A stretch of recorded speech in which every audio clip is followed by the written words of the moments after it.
ሰላም የተወደዳችሁ የእግዚአብሔር ቤተሰቦች እንደምን ከርማችኋል? እግዚአብሔር ይመስገን እኛ ደህና ነን። እንኳን አደረሳችሁ። እነዚህ ሁለት ቅዱሳኖች እነማን ናቸው? ለቤተ ክርስቲያን እንግዲህ ሁለቱም ታላላቅ አባት የሚባሉ ናቸው።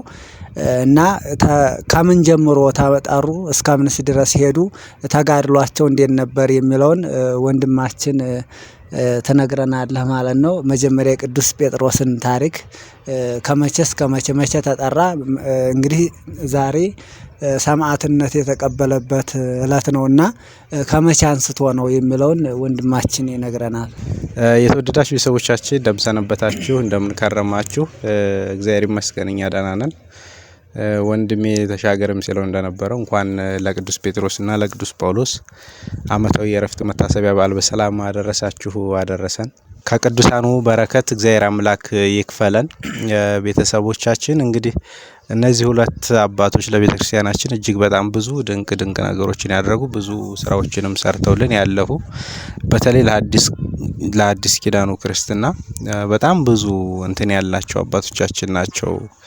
ብዙ ድርሻ ያላቸው አባቶቻችን ስለሆኑ ስለነዚህ አባቶች የተወሰነ ነገር ብንር ደስ ይለናል። ቤተሰቦቻችን እንግዲህ ያው እንደምታውቁት ቅዱስ ጴጥሮስ ተዘቅዝቆ ቅዱስ ጳውሎስ ደግሞ በሰይፍ ተሰይፎ ሰማዕትነትን የተቀበሉበት እለት ነው ሐምሌ 5 ማለት ነውና ለዚህ እለት ነው እንኳን አደረሳችሁ ያልናችሁ። እንግዲህ እንኳን አደረሳችሁ ስንል ደግሞ እነማን ናቸው እነዚህ ቅዱሳን የሚለውን ነገር አንዳንድ ነገር ብንል መልካም ነው። እንግዲህ ክርስቲያኖች ሁላችሁም እንደምታውቁት ክርስቶስ ኢየሱስ ወደዚህ ምድር ከመጣ በኋላ ከ30 ዘመኑ በኋላ ከተጠምቆ ደቀ መዛሙርቱን መሰብሰብ ሲጀምር ከሰበሰባቸው ሁለት ወንድማማች አራት ወንድማማቾች አሉ።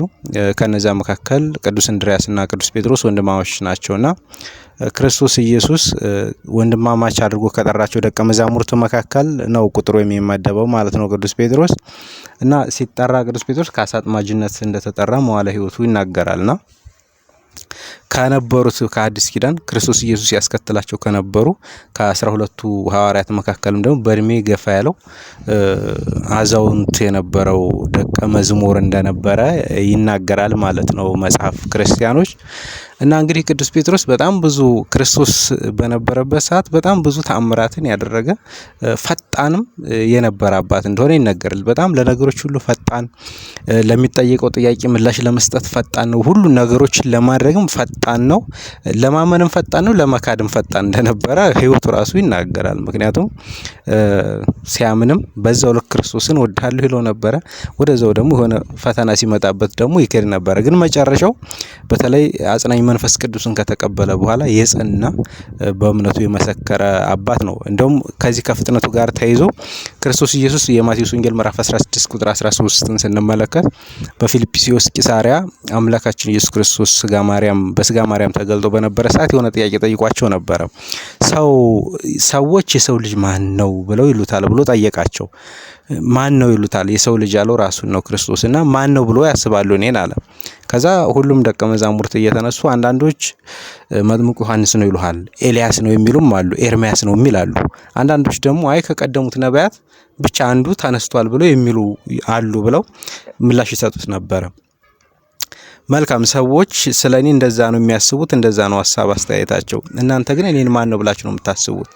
ማን ነው ብላችሁስ ነው የምትከተሉ ብሎ ጥያቄ ጠይቋቸው ነበረ።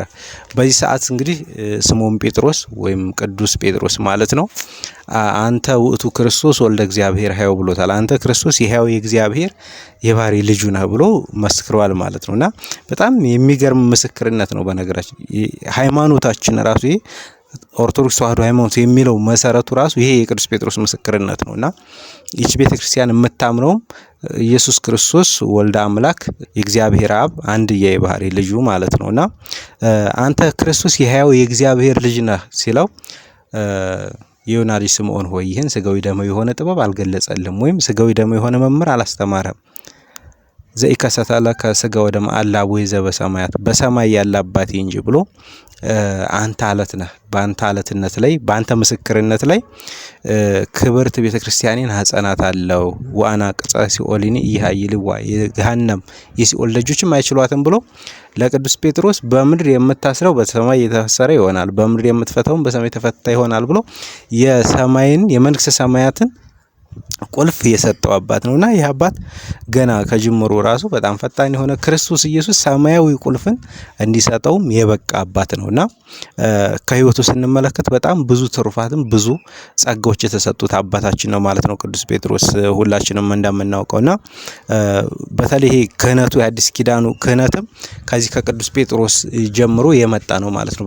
በቅብብሎች አንተ በምድር የምታስረው በሰማይ የታሰረ ይሆናል፣ በምድርም የምትፈታው በሰማይ የተፈታ ይሆናል ብሎ የሰማይና የመንግሥተ ሰማያትን ቁልፍ የሰጠው በሱ አማካኝነት ለሐዲስ ኪዳን ካህናት አጠቃላይ የክህነትን ስልጣን የተቀበሉን በቅዱስ ጴጥሮስ አማካኝነት ነውና አንድም ደግሞ በሱ ምስክርነት ላይ ቅዱስ ጴጥሮስ ወልድ አምላክ ብሎ ስለ ኢየሱስ ክርስቶስ የባህሪ አምላክነት መስክሮ ሃይማኖታችን በሱ ምስክርነት ላይ እንዲጸና የሆነ አባታችን ነው ማለት ነው። ቤተሰቦቻችን ቅዱስ ጴጥሮስ እንግዲህ ታሪኩን ህይወትን ስንመለከት በኋላ ደግሞ ክርስቶስ አምላካችን ሊሰቀል እሰቀላለሁ ብሎ ሲለው አይ ጌታው ይሄስ አይሆንብህ እያለ ይከራከረው እንደነበረ ቅዱስ ወንጌል ይናገራልና ሂድ አንተ ሰይጣን ተብሎ በቅዱስ ጴጥሮስ ንግግር ውስጥ ያደረ ሰይጣን ያን ክፉ ሐሳብ ክርስቶስ ኢየሱስ እንደገሰጸውም እንመለከታለን። በኋላ ላይም አንተ የምትሆነውን ሁሉ ሆናለሁ ብሎ ነበረ።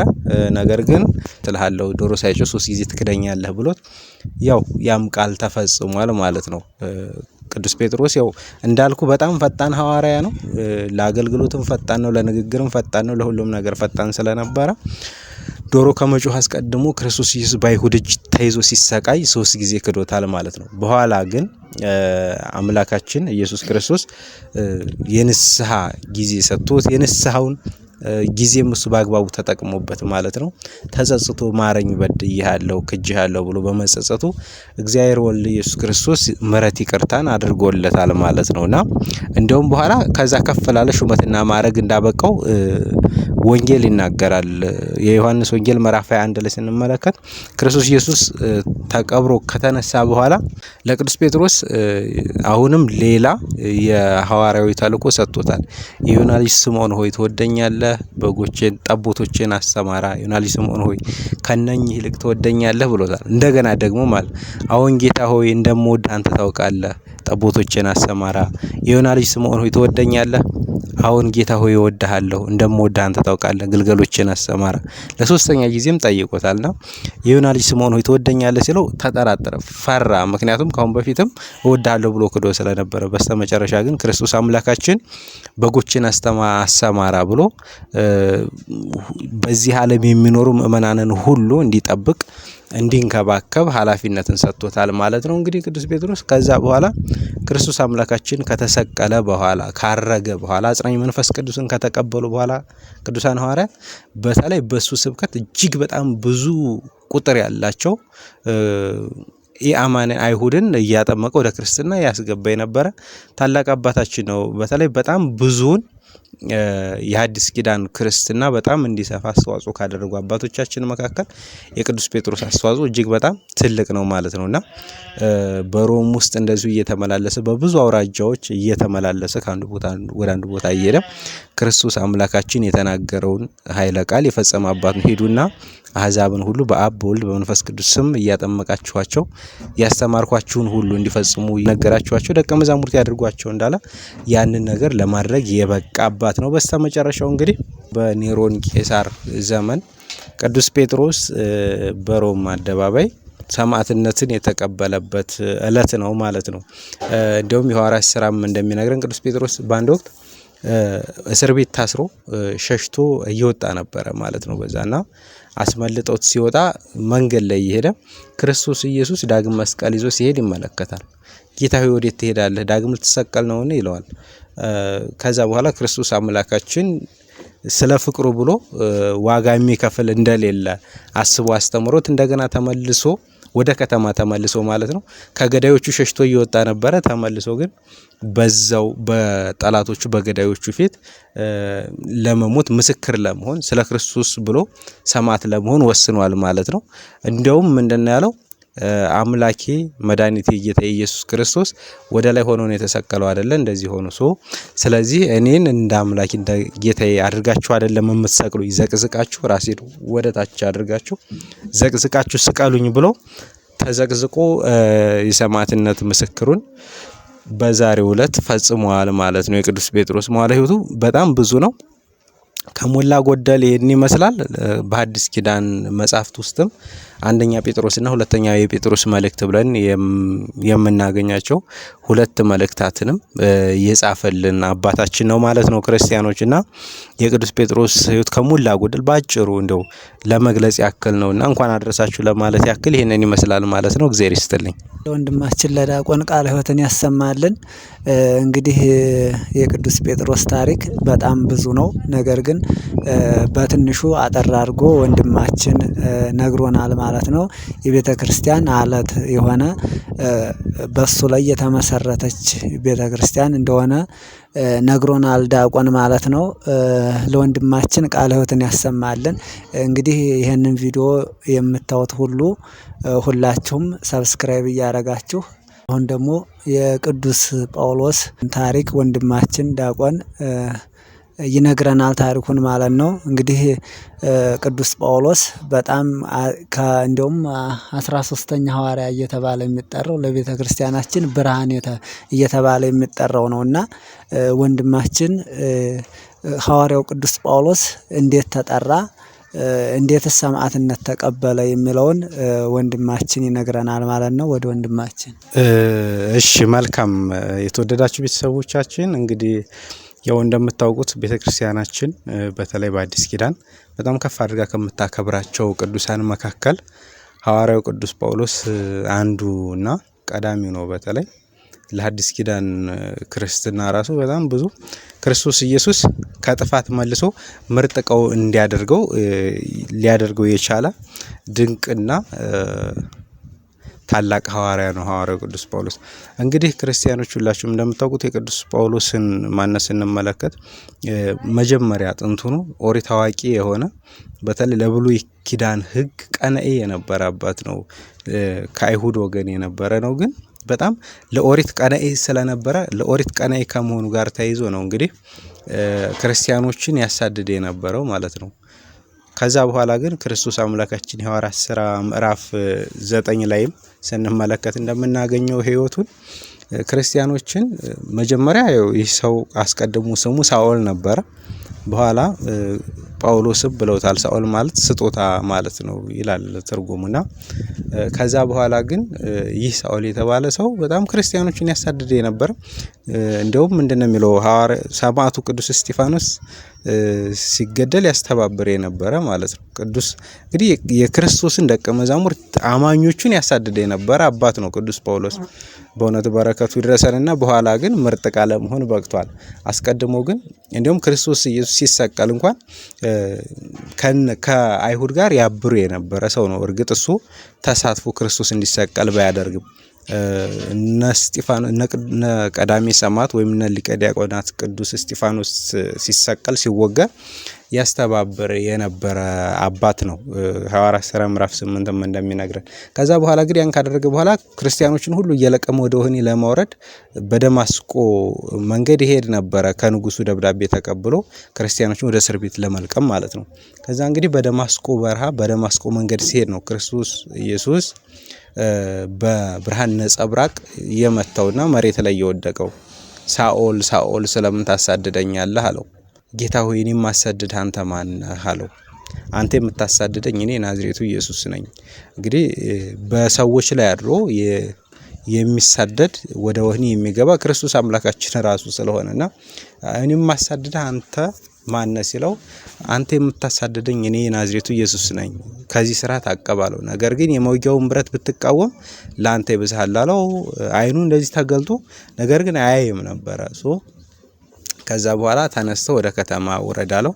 በከተማ ሐናንያ የተባለ አንድ የኦሪት አዋቂ ትልቅ የክርስቶስ ተከታይ የሆነ ደቀ መዝሙር ነበር። ወደሱ ዘንድ ሄዶ አይኖቹ እንዳሱ እንዲፈውሰው ከዛ በኋላ ምርጥ ዕቃ እንደሚሆን እግዚአብሔር ኢየሱስ ክርስቶስ ተናገረለት አስቀድሞ።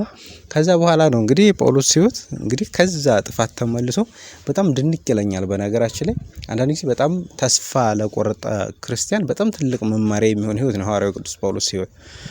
ምክንያቱም ከጥፋት ውስጥ ከተቃራኒ እንትን ተመልሶ እንደገና በጣም ትልቅ ሐዋርያ ለመሆን የበቃ 120 የክርስቶስ ቤተሰቦች በነበሩበት ጊዜ እሱ አብሮ አልተቆጠረም ነበር። ነገር ግን በኋላ መጥቶ 13ኛ ደቀ መዝሙር ሐዋርያ ለመሆን የበቃ ነው።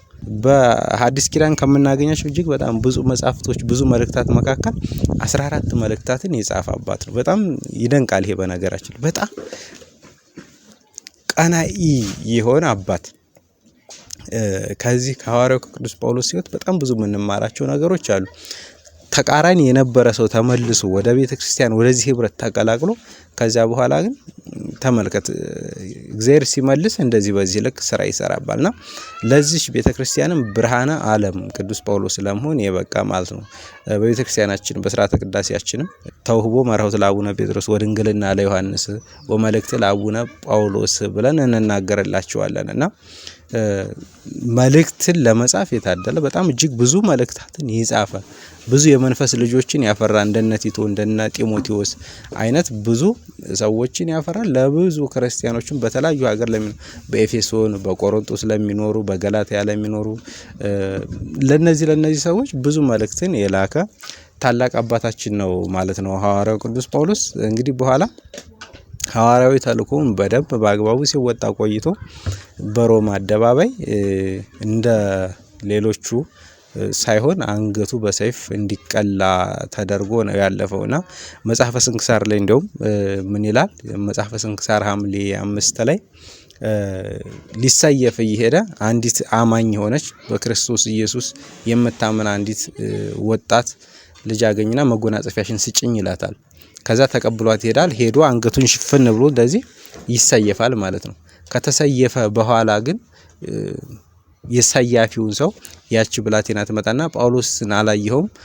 እንትንን ፈልጌው ነበር የሰጠሁትን ዕቃ እንዲሰጠኝ ትለዋለች።